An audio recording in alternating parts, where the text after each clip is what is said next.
Hello guys, welcome to my YouTube channel. आज हम पढ़ने वाले हैं कक्षा 7 के अध्याय संख्या 6 त्रिभुज और उसके गुण। इसके बारे में आगे पढ़ने से पहले इसकी बेसिक जानकारी ले लेते हैं कि आखिरकार त्रिभुज होता क्या है। तो त्रिभुज तीन भुजाओं से बनी बंद आकृति को क्या कहते हैं? त्रिभुज कहते हैं। ठीक है, तीन भुजाओं से बनी बंद आकृति को त्रिभुज कहते हैं। तो इसमें क्या क्या होता है? इसमें एक होती है भुजाएं और दूसरे होता है कोण। तो उदाहरण ले लेते हैं, जैसे ये रहा एक ABCD त्रिभुज। तो इसमें भुजाएं कौन कौन सी हो सकती हैं? एक तो AB भुजा हो जाएगी, ये AB भुजा, फिर दूसरी हो जाएगी BC भुजा और तीसरी हो जाएगी CA भुजा। ठीक है, और इसमें अब कोण, तो कोण कौन कौन से हो गए? एक तो हो गया A कोण, एक हो गया B कोण, एक और कोण C। तो कोणों को एक और तरीके से लिख सकते हैं, जिसमें जो कोण का नाम है वो बीच में आना चाहिए। जैसे A कोण का नाम लिखना है तो BAC, और B का लिखना है तो ABC, और C का लिखना है तो ACB। तो ऐसे होगा। ठीक है, अब आगे देखते हैं त्रिभुजों के प्रकार। त्रिभुजों के प्रकार को दो आधारों पर बांटा जाता है ना। तो पहला है भुजाओं के आधार पर। भुजाओं के आधार पर त्रिभुज कितने? तीन प्रकार के। समबाहु त्रिभुज, समद्विबाहु त्रिभुज और विषमबाहु त्रिभुज। तो समबाहु त्रिभुज क्या होता है? जिसमें त्रिभुज की तीनों भुजाएं समान होती हैं। तीनों भुजाएं, जैसे कि उदाहरण ले लेते हैं, इसमें AB बराबर है BC के, BC बराबर है CA के। तो ये कौन सा त्रिभुज हो गया? समबाहु त्रिभुज। नेक्स्ट है समद्विबाहु त्रिभुज। समद्विबाहु त्रिभुज किसे कहेंगे? जिसकी दो भुजाएं समान। ठीक है, जिसकी दो भुजाएं समान हो उसे समद्विबाहु त्रिभुज कहते हैं। विषमबाहु त्रिभुज, विषमबाहु त्रिभुज ऐसा त्रिभुज जिसकी तीनों भुजाएं अलग अलग हो, यानी कोई भी भुजा समान नहीं होगी, तो उसे हम कहेंगे विषमबाहु त्रिभुज। अब देखते हैं कोण के आधार पर त्रिभुजों के प्रकार। तो इस कोण के आधार पर तीन प्रकार के त्रिभुज होते हैं। पहला हो गया न्यून कोण त्रिभुज, दूसरा हो गया समकोण त्रिभुज, और तीसरा हो गया अधिक कोण त्रिभुज। तो एक एक करके देखते हैं। न्यून कोण त्रिभुज ऐसा त्रिभुज जिसके कोण का मान 0 से 90 डिग्री के बीच में हो, तो वो कौन सा कोण कहलाएगा? न्यून कोण त्रिभुज कहलाएगा। ठीक है, दूसरा है समकोण त्रिभुज। ऐसा त्रिभुज जिसके कोण का मान 90 डिग्री हो, तो वो समकोण त्रिभुज कहलाएगा। ठीक है, अब आता है अधिक कोण त्रिभुज। अधिक कोण त्रिभुज ऐसा त्रिभुज जिसके कोण का मान 90 से अधिक और 180 से कम हो, तो वो क्या कहलाएगा? अधिक कोण त्रिभुज। ठीक है, अब इसके क्वेश्चन आंसर पर आने से पहले एक दो चीज़ और देख लेते हैं। मध्यिका, त्रिभुज की मध्यिका किसे कहेंगे? तो एक उदाहरण ले लेते हैं। ये जैसे कि ये त्रिभुज ABCD है ना, तो इसमें प्रत्येक त्रिभुज में तीन शीर्ष होते हैं। जैसे इसमें A शीर्ष, B शीर्ष और C शीर्ष है ना। ठीक है, तो A शीर्ष की सम्मुख भुजा होगी BC, C की सम्मुख भुजा होगी AB, और A की सम्मुख भुजा होगी AC। ठीक है, तो ऐसा रेखाखंड जो शीर्ष को सम्मुख भुजा के मध्य बिंदु से मिलाता है, तो वो क्या कहलाएगा? मध्यिका कहलाएगा। ठीक है,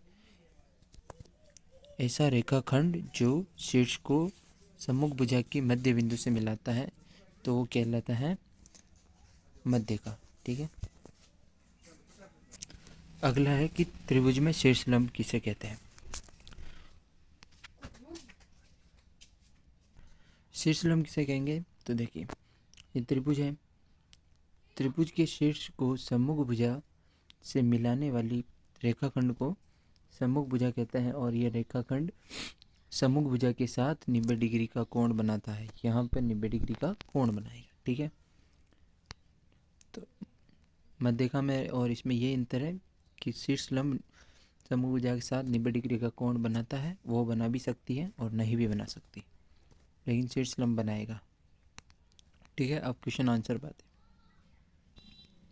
प्रश्नावली 6.1 का पहला प्रश्न है कि त्रिभुज PQR में भुजा QR का मध्य बिंदु है। तो जैसे कि यह त्रिभुज है PQR, इसमें ये QR है, QR का मध्य बिंदु D है, तो PM क्या है?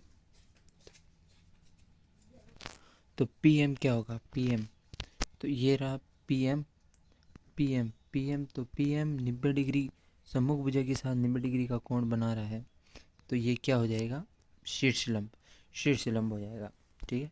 पी डी क्या है, जैसा कि ऊपर दे रखा है क्यू आर का मध्य बिंदु डी है, तो शीर्ष लंब की सम्मुख भुजा के मध्य बिंदु से मिलाने वाले रेखाखंड को क्या कहता है, मध्यिका, तो ये हो जाएगी पी डी मध्यिका हो जाएगी।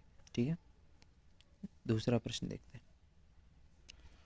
दूसरे प्रश्न में क्या करना है, इसमें त्रिभुज बनाना है, इसकी मध्यिका और शीर्ष लंब बनाना है। ठीक है।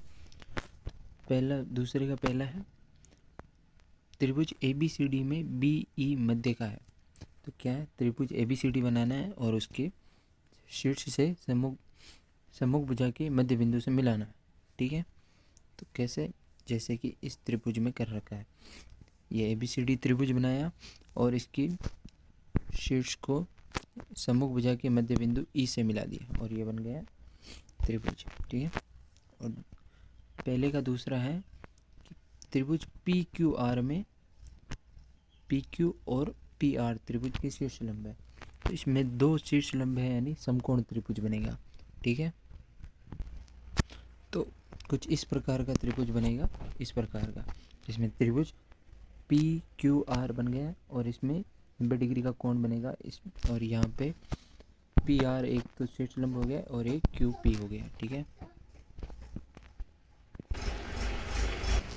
और तीसरे का लास्ट है त्रिभुज XYZ में YL शीर्ष लंब उसके बहिर्भाग में है, बहिर्भाग में है ना, तो ठीक है। तो ये रहा, ऐसे बनेगा त्रिभुज। पहले एक त्रिभुज बनाना है XYZ और उसमें XY भुजा को बाहर बढ़ा के Y शीर्ष से सम्मुख भुजा पर सीधा रेखाखंड खींचना है जो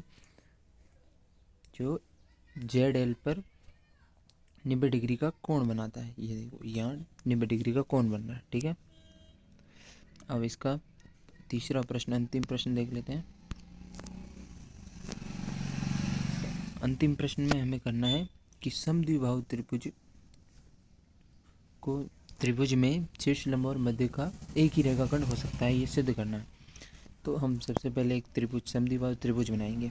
तो ये रहा समद्विबाहु त्रिभुज जिसकी AB भुजा AC के बराबर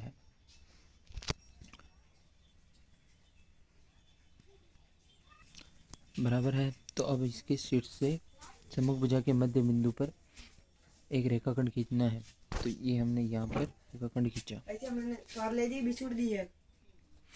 शीर्ष को सम्मुख भुजा के मध्य बिंदु L से मिला लिया, तो ये क्या बन गई, मध्यिका। ठीक है। ये मध्यिका बन गई और यही BC के साथ 90 डिग्री का कोण बना रही है, तो यही क्या बन जाएगी, अपना शीर्ष लंब। ये शीर्ष लंब दोनों बन जाएगा। तो इससे सिद्ध होता है कि समद्विबाहु त्रिभुज में शीर्ष और मध्य का एक ही रेखाखंड हो सकते हैं। ठीक है। इसी के साथ वीडियो पूरा होता है। जय हिंद, धन्यवाद।